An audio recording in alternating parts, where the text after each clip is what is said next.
നമസ്കാരം, സ്വാഗതം സകലമാന കേരളത്തിലേക്ക്. തലക്കെട്ടുകൾ നോക്കാം. നാടെങ്ങും മഴക്കെടുതികൾ തുടരുന്നു. കോഴിക്കോട് തോട്ടിൽ വീണ് പിഞ്ചു കുഞ്ഞിന് ദാരുണാന്ത്യം. അടിമാലിയിൽ മണ്ണിടിഞ്ഞ് വീടുകൾ തകർച്ചാ ഭീഷണിയിൽ. എറണാകുളം ഏലൂരിൽ മരച്ചില്ല ഒടിഞ്ഞു വീണ് 2 പേർക്ക് പരിക്ക്.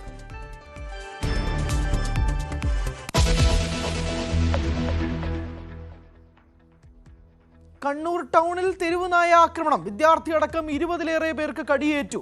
ആക്രമണം ഉച്ചയോടെ പുതിയ ബസ് സ്റ്റാൻഡ് പരിസരത്ത് അടക്കം.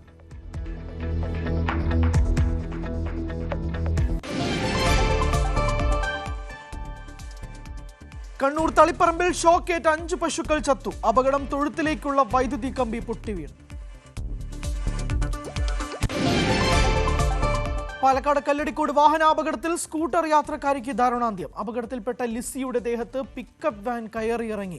കാസർഗോഡ് പെരുമ്പട്ടയിൽ സ്കൂട്ടർ അപകടത്തിൽ യുവാവ് മരിച്ചു. മലപ്പുറം രണ്ടത്താണിയിൽ ആംബുലൻസ് മറിഞ്ഞ അപകടം.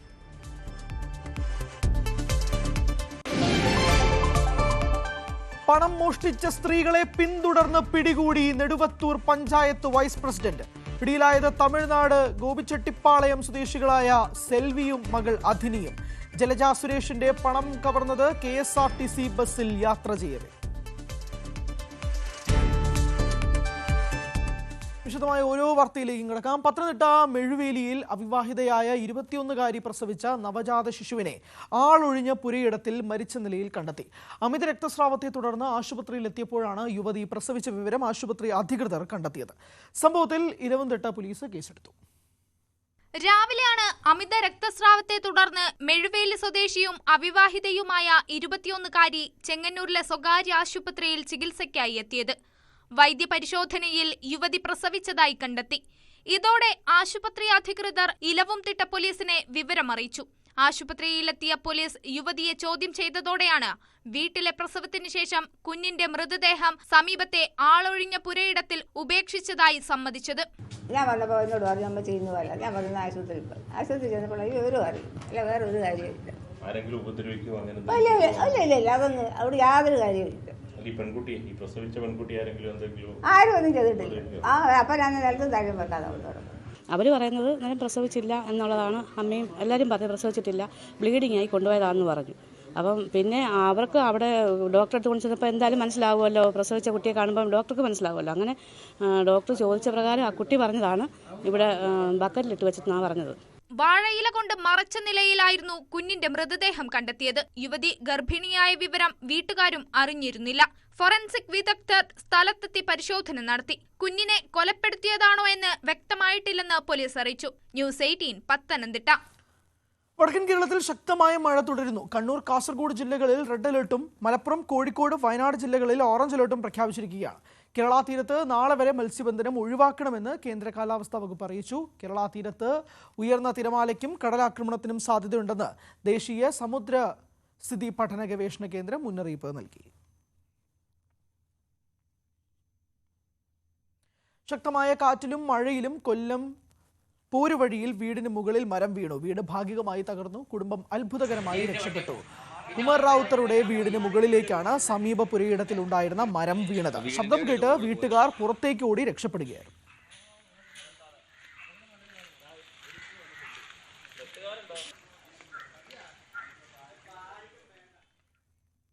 തിരുവനന്തപുരം നെയ്യാറ്റിൻകരയിൽ ശക്തമായ കാറ്റിൽ മരങ്ങൾ ഒടിഞ്ഞു വീണു. പലയിടങ്ങളിലും വൈദ്യുത ബന്ധം തകരാറിലായി. തിരുവനന്തപുരം നാഗർകോവിൽ ദേശീയപാതയിൽ 3 കല്ലിൻമൂടിന് സമീപത്തായി മരം ഒടിഞ്ഞു വീണ് ഗതാഗതം ഭാഗികമായി തടസ്സപ്പെട്ടു.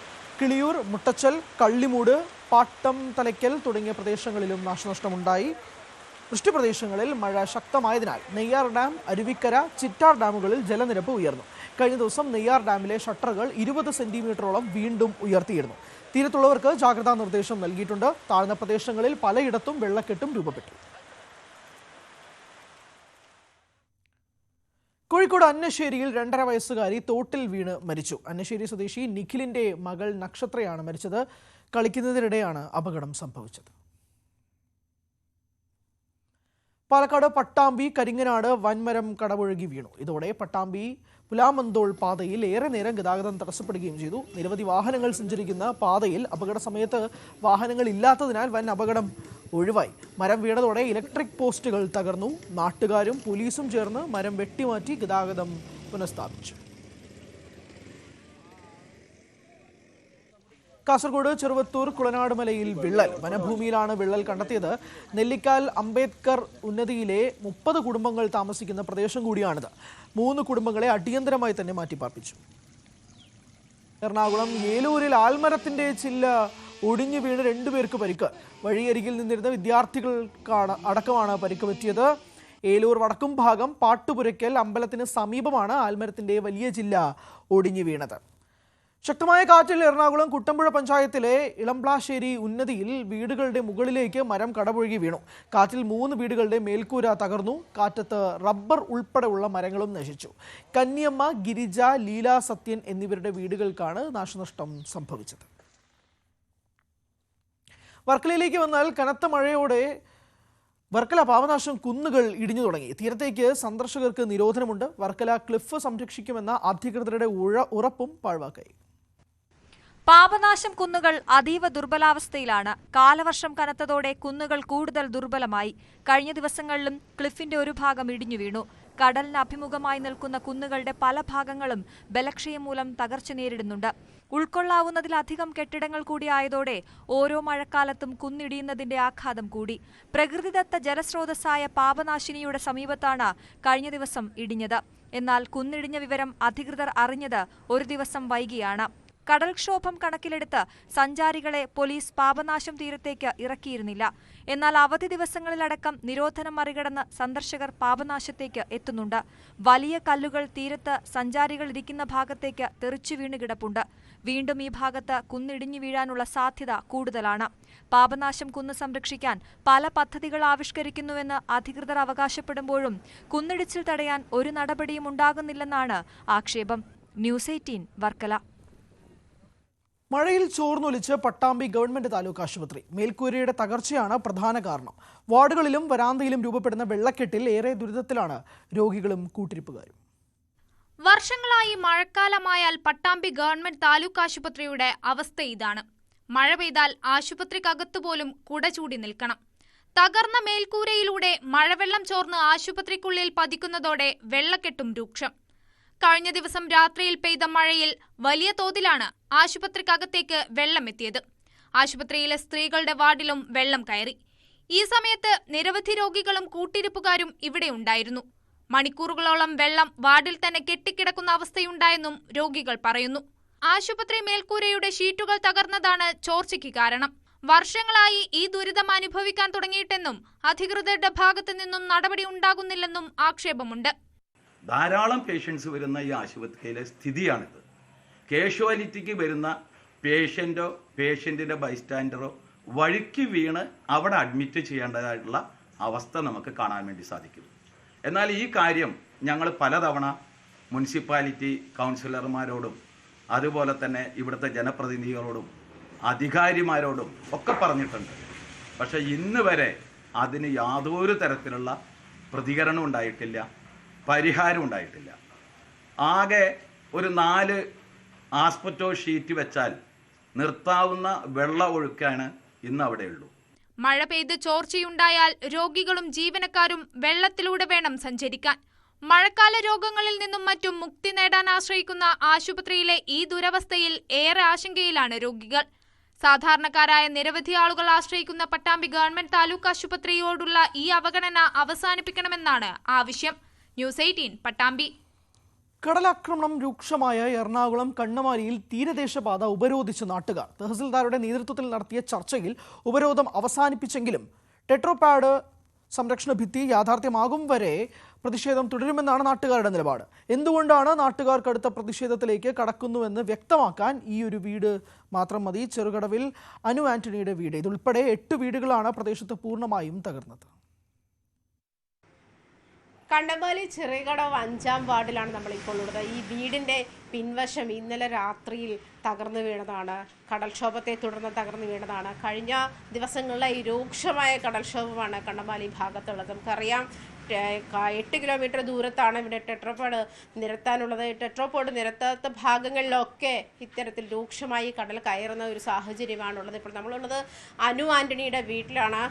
വീടിനുള്ളിലെ കാഴ്ചയാണ് നമ്മൾ ഈ കാണുന്നത്. കാരണം ഈ വാതിലിനുള്ളിൽ നിന്നും തിരയടിച്ച് മണലൊക്കെ വീടിനുള്ളിലേക്ക് കയറി ഇവിടെ മുഴുവൻ വെള്ളത്തിൽ മുങ്ങി നിൽക്കുന്ന സാഹചര്യമാണ്.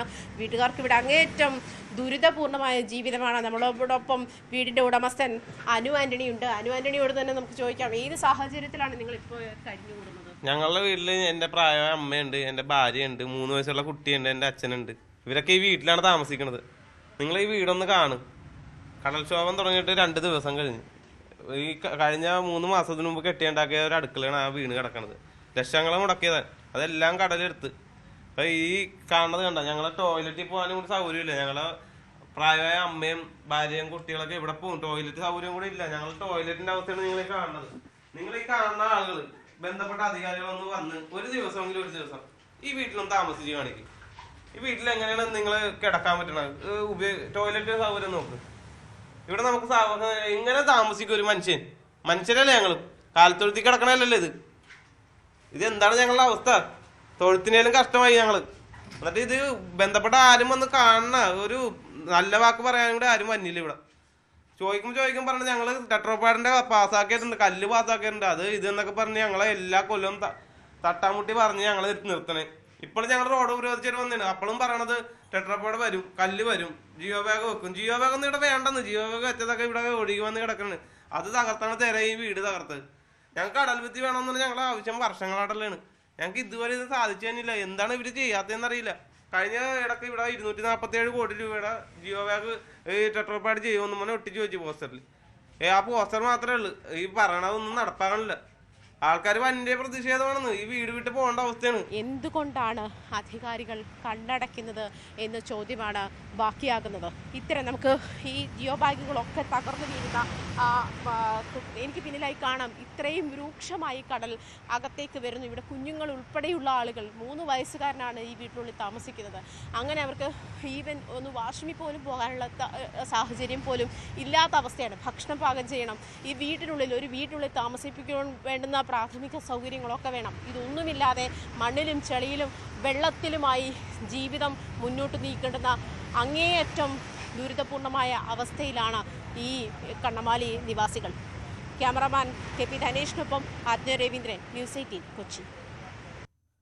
കനത്ത മഴയിൽ പത്തനംതിട്ട അടൂരിൽ വീടിന്റെ കിണർ ഇടിഞ്ഞതാണോ? അടൂർ വിദ്യാനഗറിൽ CP ഫിലിപ്പിന്റെ വീട്ടിലെ കിണറാണ് ഇടിഞ്ഞു വീണത്. വീടിനോട് ചേർന്നുള്ള കിണറിന്റെ 2 റിങ്ങുകൾ ഇടിഞ്ഞു താഴ്ന്നതോടെ വീട് അപകട ഭീഷണിയിലാണ്. 2 ദിവസമായി തുടർച്ചയായി പെയ്യുന്ന കനത്ത മഴയ്ക്ക് പിന്നാലെയാണ് വലിയ ശബ്ദത്തോടെ കിണർ ഇടിഞ്ഞു താഴ്ന്നത്.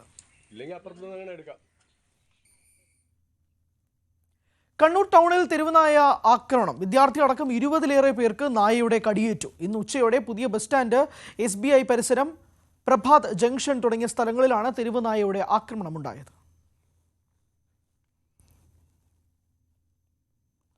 ദുരിതം നിറച്ച് Ernakulam south railway station road. South railway സ്റ്റേഷന്റെ പ്രധാന കവാടത്തിന് മുന്നിലേക്കുള്ള റോഡ് തകർന്നു കിടക്കുന്നത് യാത്രക്കാരെ വല്ലാതെ വലയ്ക്കുകയാണ്. വെള്ളക്കെട്ട് മറ്റൊരു തലവേദനയും. മഴ കനത്തതോടെ റോഡിൽ നിന്ന് സ്റ്റേഷനിലേക്ക് എത്താൻ യാത്രക്കാർ പെടാപ്പാട് വിടുകയാണ്. ചിറ്റൂർ റോഡിൽ നിന്ന് റെയിൽവേ സ്റ്റേഷനിലേക്കുള്ള റോഡിന്റെ ഇരുവശത്തും യാത്രക്കാരെ കാത്തിരിക്കുന്നത് ദുരിതങ്ങളാണ്. നിർമ്മാണ പ്രവർത്തനങ്ങളുമായി ബന്ധപ്പെട്ടുണ്ടായ കുഴികളാണെന്ന ന്യായീകരണം റെയിൽവേ നിരത്തുന്നുണ്ടെങ്കിലും മഴ വന്നാൽ യാത്രക്കാർ വെള്ളത്തിൽ തന്നെ. കഴിഞ്ഞ വർഷങ്ങളിലെ കനത്ത മഴക്കാലത്ത് റെയിൽവേ സ്റ്റേഷനിൽ നിന്ന് ചിറ്റൂർ റോഡിലേക്കും തിരിച്ചും പോലീസിന്റെ നേതൃത്വത്തിൽ പ്രത്യേക വാഹന സൗകര്യം ഏർപ്പെടുത്തേണ്ടി വന്നിരുന്നു. ടിക്കറ്റ് കൗണ്ടറിലെ ക്യൂ അവസാനിക്കുന്നത് വെള്ളക്കെട്ടിലാണ്. ഒന്നാമത് നമ്മൾ ഈ മഴക്കാലമൊക്കെ ആയിക്കഴിഞ്ഞാൽ ഈ ഡ്രെയിനേജിൻ്റെ കംപ്ലൈൻറ്റും ഒക്കെ ഉള്ള സ്ഥലമാണ്. മാത്രമല്ല ഇപ്പം രാവിലെ ഓഫീസ് ടൈമൊക്കെ ആകുമ്പം നല്ല തിരക്കാണ്. അപ്പം നമ്മൾ ഈ പുതിയ ഡ്രസ്സും ഷൂസും ഒക്കെ ഇട്ട് ഓഫീസിൽ യൂണിഫോം ഒക്കെ ഇട്ട് പോകുന്നവർക്കൊക്കെ നല്ല ബുദ്ധിമുട്ടാണ്. അതേപോലെ ടിക്കറ്റ് എടുക്കാനാണെങ്കിലും ആ വെള്ളത്തിൽ കൂടെ നിൽക്കണം. ചിലപ്പോൾ അവിടെ ക്യൂ അതിനകത്ത് നിൽക്കാതെ ക്യൂ ചിലപ്പോൾ പുറത്തോട്ട് നീണ്ടു നിൽക്കുന്നതായിട്ട് നമുക്ക് കാണാം. അപ്പം അവർക്ക് ആ വെള്ളത്തിൽ നിന്ന് വേണം അവർ ടിക്കറ്റ് എടുക്കാൻ പോകാനും. അതേപോലെ വണ്ടി പോകുമ്പം ദേഹത്തോട്ട് അതിൻ്റെ അഴുക്ക് തെറിക്കും. നല്ല മഴയാണെങ്കിൽ ശരിക്കും കുളം പോലെ തന്നെയാണ്. അവിടെ ഭയങ്കര ബുദ്ധിമുട്ടാണ് നടന്നു വരാൻ. വെള്ളക്കെട്ട് ഒഴിവാക്കി യാത്രക്കാർക്ക് റെയിൽവേ സ്റ്റേഷനിലേക്ക് പോകാൻ മേൽക്കൂരയോട് കൂടിയ താൽക്കാലിക സൗകര്യമെങ്കിലും ഒരുക്കണമെന്ന് ട്രെയിൻ യാത്രക്കാരുടെ സംഘടനകൾ ആവശ്യപ്പെട്ടിരുന്നുവെങ്കിലും നടപ്പിലായില്ല. റെയിൽവേ സ്റ്റേഷൻ നവീകരണ ജോലികൾ നീളുന്നത് മൂലമുള്ള പ്രശ്നങ്ങളും യാത്രക്കാർ ഏറെ നാളെ സഹിക്കുന്നു. മാത്രമല്ല, ടിക്കറ്റ് കൗണ്ടറും ഇൻഫർമേഷൻ സെന്ററും 2 കെട്ടിടങ്ങളിലായതും വലിയ ബുദ്ധിമുട്ടാണ് സൃഷ്ടിക്കുന്നത്. ഇത് ഭയങ്കര ബുദ്ധിമുട്ടാണ് ഈ റോഡ് ഇങ്ങനെ നടക്കുന്നതുകൊണ്ട്. രാവിലെ വന്നപ്പോഴേക്കും എൻ്റെ കാലെല്ലാം ഭയങ്കര വെള്ളം കയറി ഭയങ്കര ബുദ്ധിമുട്ടായിരുന്നു. ഒന്നും പോകാനൊക്കെ ബുദ്ധിമുട്ടാണ്. അതെ, നടന്നു വരാൻ ഭയങ്കര ബുദ്ധിമുട്ടാണ് ഈ വഴി കൂടെ. അതെ, പുറത്തുനിന്ന് ആളെങ്കിലും വന്നു കഴിഞ്ഞാൽ അവർ പെട്ടുമെന്ന് വിചാരിച്ചാൽ മതി. ഭയങ്കര ബുദ്ധിമുട്ടാണ് വഴി വരാൻ. യാത്രക്കാർക്കായി നിർമ്മിച്ച നടപ്പാത അനധികൃത കച്ചവടക്കാർ മുതൽ സ്ഥിരതാമസമാക്കിയ സംഘങ്ങൾ വരെ കയ്യേറിയപ്പോൾ പൊട്ടിപ്പൊളിഞ്ഞ റോഡിലേക്ക് ഇറങ്ങി നടക്കാൻ നിർബന്ധരാകുകയാണ് സാധാരണക്കാർ. ഡ്രെയിനേജ് വാട്ടർ ഉൾപ്പെടെയാണ് റോഡിലൂടെ ഒഴുകുന്നത്. യാത്രക്കാർക്ക് കടന്നുപോകാനുള്ള ഇടങ്ങളിൽ പോലും വാഹനങ്ങൾ അനധികൃതമായി പാർക്ക് ചെയ്തിരിക്കുന്നതും ദുരിതത്തിന്റെ ആക്കം കൂട്ടുന്നു. ന്യൂസ് 18 കൊച്ചി. കാസർഗോഡ് പുത്തികെ മംഗലടുക്ക തലമുഗർ റോഡിൽ കുന്നിടിഞ്ഞു വീണ് പുത്തികെ ധർമ്മത്തുടക്ക തലമുഗറിലെ CPM ബ്രാഞ്ച് ഓഫീസ് തകർന്നു. ഓഫീസിന്റെ പിന്നിൽ നിന്ന് മണ്ണ് നീങ്ങിയാണ് ചുമലിൽ വിള്ളലുണ്ടായത്. തുടർന്ന് മേൽക്കൂര തകർന്നു വീഴുകയായിരുന്നു. മണ്ണിടിയുന്നതറിഞ്ഞ് ഇവിടെ എത്തിയ പ്രദേശവാസികൾ നോക്കി നിൽക്കെ ചുമരിടിഞ്ഞ് ഓഫീസ് നിലംപൊത്തി. ക്യാരംസ് കളിക്കുന്നതിന് 10ഓളം കുട്ടികൾ നിത്യവും എത്തുന്ന സ്ഥലം കൂടിയാണിത്. ഈ സമയത്ത് ആരുമില്ലാതിരുന്നതിനാൽ വലിയ ദുരന്തം ഒഴിവായി.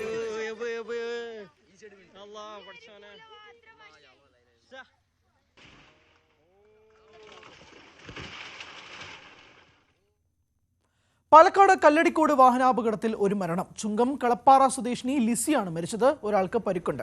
കല്ലടിക്കോട് ചുങ്കത്ത് വെച്ചായിരുന്നു അപകടം. ദേശീയപാതയിൽ വെച്ച് വാഹനം മറികടക്കുന്നതിനിടെ ലിസി സഞ്ചരിച്ചിരുന്ന ഇരുചക്ര വാഹനം കാറടിച്ച് മറിയുകയായിരുന്നു. എതിർദിശയിൽ വന്ന് പിക്കപ്പ് വാൻ ശരീരത്തിലൂടെ കയറി ഇറങ്ങുകയായിരുന്നു.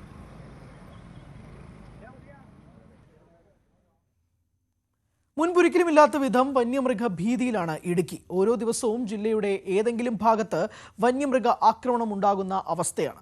എന്നാൽ വന്യമൃഗങ്ങളെ പ്രതിരോധിക്കാൻ വനം വകുപ്പ് പ്രഖ്യാപിച്ച പദ്ധതികളെല്ലാം കടലാസിൽ ഒതുങ്ങുകയാണ്. കാട്ടാനശല്യം ഏറ്റവും രൂക്ഷമായ ചിന്നക്കനാലിൽ പോലും വനം വകുപ്പ് പ്രഖ്യാപിച്ച പദ്ധതികളൊന്നും തന്നെ നടപ്പിലാക്കിയിട്ടില്ല. സംസ്ഥാനത്ത് കാട്ടാനശല്യം ഏറ്റവും രൂക്ഷമായ മേഖലയാണ് മതികെട്ടാൻ ചോലയോട് ചേർന്ന് കിടക്കുന്ന ചിന്നക്കനാൽ, ശാന്തൻപാറ പഞ്ചായത്തുകൾ. കഴിഞ്ഞ 2 ദശകത്തിനിടെ 50ഓളം മനുഷ്യജീവനുകൾ ഇവിടെ ആനക്കലിയിൽ പൊലിഞ്ഞു. ഗുരുതരമായി പരിക്കേറ്റവരും നിരവധി.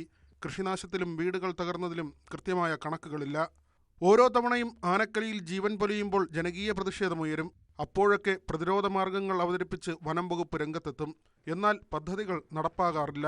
വനം വകുപ്പ് വാച്ചർ ശക്തിവേൽ കൊല്ലപ്പെട്ടപ്പോഴായിരുന്നു മേഖലയിൽ ഏറ്റവും വലിയ പ്രതിഷേധമുയർന്നത്. ഇതോടെ ഏറ്റവും അപകടകാരിയായ അരിക്കൊമ്പനെ കാടുമാറ്റുന്നതടക്കമുള്ള നിർദ്ദേശങ്ങൾ വനം വകുപ്പ് മുൻപോട്ട് വെച്ചു. അരിക്കൊമ്പനെ കാടുമാറ്റിയതൊഴിച്ചാൽ മറ്റു പദ്ധതികൾ നടപ്പായില്ല. ചിന്നക്കനാലിലെ കാട്ടാനശല്യം രൂക്ഷമായ ജനവാസ മേഖലയ്ക്കു ചുറ്റും സോളാർ ഫെൻസിംഗ് എന്നതായിരുന്നു പ്രധാന പ്രഖ്യാപനം. 2 കോടി രൂപയുടെ പദ്ധതിക്ക് അംഗീകാരവും ലഭിച്ചു. എന്നാൽ പദ്ധതി എങ്ങും എത്തിയിട്ടില്ല. അരിക്കൊമ്പനെ ഇവിടുന്ന് ട്രാൻസ്ലൊക്കേഷൻ ചെയ്യുമ്പോൾ ഇവിടെ സോളാർ ഫെൻസിംഗ് എന്നും പറഞ്ഞൊരു പദ്ധതി നടപ്പിലാക്കാൻ വേണ്ടി കേന്ദ്ര സംസ്ഥാന സർക്കാർ കൂടി 1,96 ലക്ഷം രൂപ അനുവദിച്ചാണ്. അത് 2023 പണി തുടങ്ങി. അത് പൂർത്തിയാക്കേണ്ട ഒരു പണിയായിരുന്നു. ഇതുവരെ അത് ഇഴഞ്ഞ് അമ്മിക്കല്ലിൻ്റെ അടിയിലിട്ട് അരയ്ക്കുന്ന രീതിയിൽ അരച്ച് ഇതുവരെ ആ പദ്ധതി എങ്ങും നടപ്പിലാക്കിയിട്ടില്ല.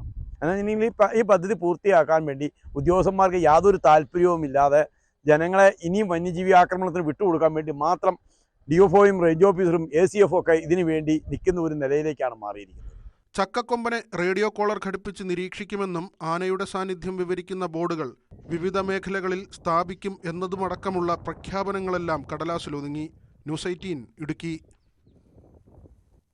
മലപ്പുറം രണ്ടത്താണിയിൽ രോഗിയുമായി പോവുകയായിരുന്ന ആംബുലൻസ് മറിഞ്ഞ അപകടം. നിയന്ത്രണം വിട്ടാണ് അപകടം സംഭവിച്ചത്. കോട്ടക്കലിലെ സ്വകാര്യ ആശുപത്രിയിലേക്ക് രോഗിയെ കൊണ്ടുപോവുകയായിരുന്നു. ആർക്കും പരിക്കുകളില്ല. മറിഞ്ഞ ആംബുലൻസിൽ ഉണ്ടായിരുന്ന രോഗിയെ മറ്റൊരു ആംബുലൻസിൽ കോട്ടക്കലിലെ സ്വകാര്യ ആശുപത്രിയിൽ എത്തിച്ചു.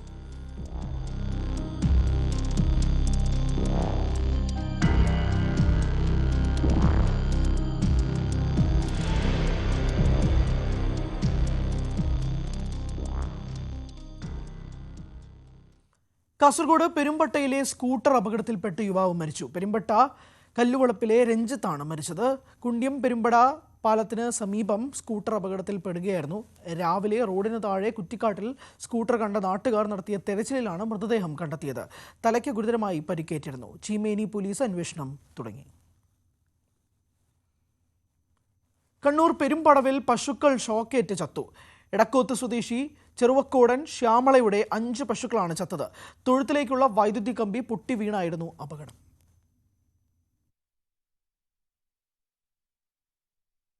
ക്ഷീര കർഷകയായ ശ്യാമള തൊഴുത്ത് വൃത്തിയാക്കാനെത്തിയപ്പോഴായിരുന്നു പശുക്കളെ ചത്തതായി കണ്ടത്. പരിശോധനയിലാണ് പശുക്കൾക്ക് വൈദ്യുതി കമ്പിയിൽ നിന്നും ഷോക്കേറ്റതായി മനസ്സിലായത്. തൊഴുത്തിന്റെ മുകൾ ഭാഗം തകര ഷീറ്റ് ഉപയോഗിച്ചായിരുന്നു നിർമ്മിച്ചത്. ഇതിലേക്കായി വീടിനോട് ചേർന്ന ഷെഡിൽ നിന്നും താൽക്കാലികമായി വൈദ്യുതി എത്തിച്ചിരുന്നു. തകര ഷീറ്റിൽ തട്ടി വൈദ്യുതി കമ്പി മുറിയുകയും തൊഴുത്തിൽ വൈദ്യുതി പ്രവഹിക്കുകയുമായിരുന്നു. കൂടെ ഉണ്ടായിരുന്ന 2 പശുക്കളെ തൊഴുത്തിന് പുറത്ത് പാർപ്പിച്ചിരുന്നതിനാൽ അപകടത്തിൽ നിന്നും രക്ഷപ്പെട്ടു. വെറ്റിനറി ഡോക്ടർമാരുടെ സംഘം സ്ഥലത്തെത്തി തൊഴുത്തിൽ പരിശോധന നടത്തി. തുടർന്ന് പോസ്റ്റ്മോർട്ടം നടപടികൾക്ക് ശേഷം 5 പശുക്കളെയും മറവ് ചെയ്തു. ന്യൂസ് 18 കണ്ണൂർ. കാട്ടുപന്നി ശല്യം കൊണ്ട് പൊറുതിമുട്ടിയിരിക്കുകയാണ് പത്തനംതിട്ട കോട്ടാങ്ങൽ നിവാസികൾ. കാർഷിക വിളകൾ നശിപ്പിക്കുന്നതിന് പുറമെ കർഷകരെയും കാട്ടുപന്നികൾ ആക്രമിക്കുന്നുണ്ട്. പ്രദേശത്തെ കർഷകരുടെ ഏക്കർ കണക്കിന് സ്ഥലത്ത് കൈത കൃഷിയാണ് കാട്ടുപന്നിക്കൂട്ടം കഴിഞ്ഞ ദിവസം നശിപ്പിച്ചത്. കോട്ടങ്ങൽ പഞ്ചായത്തിൽ കുമ്പിളുവേലിൽ പ്രദേശത്താണ് കാട്ടുപന്നി ശല്യം രൂക്ഷമായത്. രാപകൽ വ്യത്യാസമില്ലാതെ കാട്ടുപന്നികൾ കൂട്ടമായി കൃഷിയിടങ്ങളിൽ ഇറങ്ങുന്നതാണ് കർഷകരുടെ ജീവനും സ്വത്തിനും ഭീഷണി ഉയർത്തുന്നത്. കഴിഞ്ഞ ദിവസം 4.5 ഏക്കറിലെ കൈതത്തോട്ടത്തിലിറങ്ങി 8000-ന് മുകളിൽ കൈതകളാണ് കാട്ടുപന്നികൾ നശിപ്പിച്ചത്. ഏകദേശം നമുക്കൊരു 10,000 കാനികളോളമാണ് ഈ പന്നി കയറി കടിച്ചു കളഞ്ഞേക്കുന്നത്. അപ്പം നമുക്ക് മറ്റുള്ള തോട്ടങ്ങളിലൊക്കെ ഉണ്ട്, പക്ഷേ അവിടെ ഒരു 10, 50, 100 ഇങ്ങനെയൊക്കെയുള്ള ഒരു സംഭവമുള്ളൂ. അവിടെ നമ്മളിങ്ങനെ സൈഡൊക്കെ മറിച്ച് കിട്ടിയിട്ടുണ്ട്. എങ്കിൽ പോലും ഈ ഒരു വ്യാപകമായിട്ടുള്ളൊരു ശല്യം നമുക്ക് ഈ തോട്ടത്തിൽ അനുഭവപ്പെട്ടത്. അപ്പം ഇത് പല പ്രാവശ്യങ്ങളായിട്ട് ചെറിയ ഒരു 10, 100, 150 അങ്ങനെ പോകുന്നത്. ഇത്രയും ഒരു ഭീമമായിട്ടുള്ള നഷ്ടം ഈ വേളയാണ് നമുക്ക് അനുഭവപ്പെട്ടേക്കുന്നത്. ഒരു 3-4 മാസമായിട്ട് ഈ പന്നി എന്തോ ഒരു വാശി പോലെ ഇറങ്ങി വരുന്നത്. അവർ ഭയങ്കരമായിട്ട് ശല്യമായി. ഇവിടെ സാധാരണക്കാർക്ക് ഇവിടെ ഉള്ള പരിസര സമീപവാസികൾക്കൊക്കെ ആണെങ്കിൽ പോലും ഒരു കാരണവശാലും ജീവിക്കാൻ പറ്റാത്ത ഒരു സാഹചര്യം. കാട്ടുപന്നികളുടെ ആക്രമണത്തിൽ തോട്ടം തൊഴിലാളികൾക്ക് വീണ് പരിക്ക് പറ്റിയിരുന്നു. പന്നി സ്ഥിരമായിട്ടുണ്ട്. രാത്രി ഒരു 5 മണിക്ക് ശേഷം ഇതിനകത്തെല്ലാം പന്നി ഇറങ്ങും. മനുഷ്യന് നടക്കാൻ പറ്റാത്തൊരു സ്ഥിതിയാണ്. ഇതിനകത്ത് സ്ഥിരമായിട്ട് പന്നിയാണ്. ഒരു 3 കൊല്ലമാണ് ഇതുപോലെ. ഇപ്പോൾ തുടർച്ചയായിട്ട് ഇത്രയധികം പന്നിയായിട്ടൊരു 2 വർഷമായുള്ളൂ. 2-3 കൊല്ലമായിട്ട് പന്നിയുണ്ട്, വർഷങ്ങളായിട്ട് പന്നിയുണ്ട്. എന്നാലും ഒരു 2 കൊല്ലമാണ് ഇതുപോലെ പന്നി പെരിയത്. കാരണം ഒരു തരത്തിൽ മനുഷ്യന് ജീവിക്കാൻ പറ്റാത്തൊരു സ്ഥിതിയായി. കർഷകർക്കും പറ്റത്തില്ല. ഞാൻ കർഷക തൊഴിലാളിയാണ്. നമുക്കും കർഷകൻ വല്ലതും ചെയ്താലേ നമുക്കും പണിയുള്ളല്ലോ. കാട്ടുപന്നികൾ കൃഷി നശിപ്പിച്ചതോടെ വലിയ സാമ്പത്തിക പ്രതിസന്ധിയിലാണ് ഇവിടുത്തെ കർഷകർ. പലർക്കും നഷ്ടപരിഹാരം പോലും ഇതുവരെ ലഭിച്ചിട്ടില്ല. കാട്ടുപന്നികളെ തുരത്താൻ അടിയന്തര ഇടപെടലാണ് കർഷകർ ആവശ്യപ്പെടുന്നത്. ന്യൂസ് 18 പത്തനംതിട്ട. എറണാകുളം എടയാർ വ്യവസായ മേഖലയിലെ മറൈൻ അലയൻസ് കമ്പനി പ്രവർത്തിക്കുന്നതിനെതിരെ സമീപത്തെ മറ്റ് കമ്പനികളിലെ തൊഴിലാളികളുടെ നേതൃത്വത്തിൽ പ്രതിഷേധം. കമ്പനിയിൽ നിന്നും ഉയരുന്ന രൂക്ഷ ദുർഗന്ധം ആരോഗ്യ പ്രശ്നങ്ങൾ ഉണ്ടാക്കുന്നുവെന്നും കമ്പനിയിൽ നിന്ന് പെരിയാറിലേക്ക് മാലിന്യം പുറംതള്ളുന്നുവെന്നും ആരോപിച്ചായിരുന്നു പ്രതിഷേധം. കോഴി മാലിന്യവും മറ്ററവ് മാലിന്യവും സംസ്കരിക്കുന്ന കമ്പനിയായ മറൈൻ അലയൻസ് 3 വർഷമായി എടയാർ വ്യവസായ മേഖലയിൽ പ്രവർത്തിക്കുന്നു. 2 വർഷത്തിലധികമായി സമീപ പ്രദേശങ്ങളിലുള്ള ആളുകൾക്കും മറ്റ് കമ്പനികളിൽ ജോലി ചെയ്യുന്നവർക്കും ദുർഗന്ധം മൂലം പ്രദേശത്ത് താമസിക്കാനാകുന്നില്ലെന്നാണ് പരാതി. ആവശ്യമായ മലിനീകരണ നിയന്ത്രണ സംവിധാനമില്ലാതെ പ്രവർത്തിക്കാനാവില്ല എന്ന കോടതി ഉത്തരവ് നിലനിൽക്കെയാണ് കമ്പനി തുറന്നു പ്രവർത്തിക്കുന്നത് എന്നാണ് സമരസമിതിയുടെ ആക്ഷേപം. മാത്രമല്ല, മറൈൻ അലയൻസിൽ നിന്ന് പെരിയാറിലേക്ക് മാലിന്യം ഒഴുക്കുന്നുണ്ടെന്നും പരാതിയുണ്ട്. ഈ പറഞ്ഞ ബയോഫിൽട്ടർ പോലുള്ള സുരക്ഷാ മാനദണ്ഡങ്ങൾ പൊല്യൂഷൻ കൺട്രോൾ ബോർഡ് നിർദ്ദേശിക്കുന്ന, ബഹുമാനപ്പെട്ട കേരള ഹൈക്കോടതി നിർദ്ദേശിച്ച ഈ പറഞ്ഞ സുരക്ഷാ മാനദണ്ഡങ്ങൾ വളരെ കാര്യക്ഷമമായി സ്ഥാപിച്ചുകൊണ്ട് അത് പ്രവർത്തിപ്പിച്ച് മുന്നോട്ട് പോകാൻ തയ്യാറായാൽ ഇവിടുത്തെ ഈ ദുർഗന്ധത്തിന് പൂർണ്ണമായിട്ടല്ലെങ്കിലും വളരെയധികം പരിഹാരമുണ്ടാവുകയും ഈ ഒരു പ്രശ്നം രൂക്ഷമല്ലാതെ ഒരു പ്രത്യക്ഷമായ മറ്റു സമരമാർഗങ്ങളിലേക്ക് എത്തിപ്പെടാതെ ഇത് പരിഹരിക്കാവുന്നതേ ഉള്ളൂ. മലിനീകരണം തടയണമെന്നാവശ്യപ്പെട്ട് തൊട്ടടുത്തുള്ള ഇൻഡോ ജർമ്മൻ കാർബൺ കമ്പനിയിലെ ജീവനക്കാർ മറൈൻ അലയൻസിന് മുന്നിൽ പ്രതിഷേധ പ്രകടനം നടത്തി. വല്ലാത്ത ബുദ്ധിമുട്ടാണ് ഞങ്ങൾക്ക് ഉണ്ടാവുന്നത്. മൈഗ്രെയിൻ, അതുപോലെ ശാരീരികമായ ഒത്തിരി അസ്വസ്ഥതകൾ ഞങ്ങൾ ഇതുമൂലം അനുഭവപ്പെടുന്നുണ്ട്. ഒരിക്കലും ഈ കമ്പനി പൂട്ടാനല്ല ഞങ്ങൾ ആവശ്യപ്പെടുന്നത്. ഞങ്ങൾക്ക് സ്വസ്ഥമായി ജോലി ചെയ്യണം. അതിനു വേണ്ടിയിട്ട് സ്മെല്ല് കുറയ്ക്കാൻ വേണ്ടിയിട്ട് അവർക്ക് അതിനായിട്ടുള്ള ഒത്തിരി സംവിധാനങ്ങൾ സ്വീകരിക്കാം. അത് ചെയ്യണമെന്ന് മാത്രമേ ഞങ്ങൾ ആവശ്യപ്പെടുന്നുള്ളൂ. എന്നാൽ നിയമാനുസൃതമായാണ് മറൈൻ അലയൻസ് പ്രവർത്തിക്കുന്നത് എന്നാണ് കമ്പനി പറയുന്നത്. കമ്പനി പൂട്ടിക്കാനുള്ള ഗൂഢാലോചനയുടെ ഭാഗമാണ് നിലവിലെ സമരം എന്നാരോപിച്ച് മറൈൻ അലയൻസ് ജീവനക്കാരും പ്രദേശത്ത് പ്രതിരോധ സംഗമം നടത്തി. പെരിയാറിൽ മത്സ്യങ്ങൾ കൂട്ടത്തോടെ ചത്തുപൊങ്ങിയ സംഭവത്തിൽ മലിനീകരണ നിയന്ത്രണ ബോർഡ് പൂട്ടാൻ നിർദ്ദേശം നൽകിയ കമ്പനിയാണ് alliance marine products. News 18 Kochi. സ്വർണം വെള്ളി നിരക്കുകൾ. കവിത ഗോൾഡ് ആൻഡ് ഡയമണ്ട്സ് ഇന്നത്തെ സ്വർണം വെള്ളി നിരക്കുകൾ നിങ്ങൾക്കായി സമർപ്പിക്കുന്നത് Kavitha gold and diamonds. Choose your special.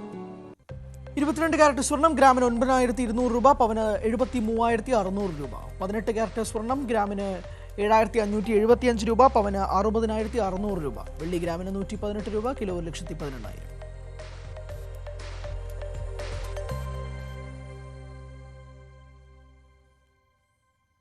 Kavitha gold and diamonds ഇന്നത്തെ സ്വർണം വെള്ളി നിരക്കുകൾ നിങ്ങൾക്കായി സമർപ്പിക്കുന്നത് Kavitha gold and diamonds. Choose your special. പൂർണ്ണമാകുന്നു സകലമാന കേരളം. ഇനി പ്രൈം ഡിബേറ്റ് കാണാം. അപർണ കുറുപ്പ് ചേരും.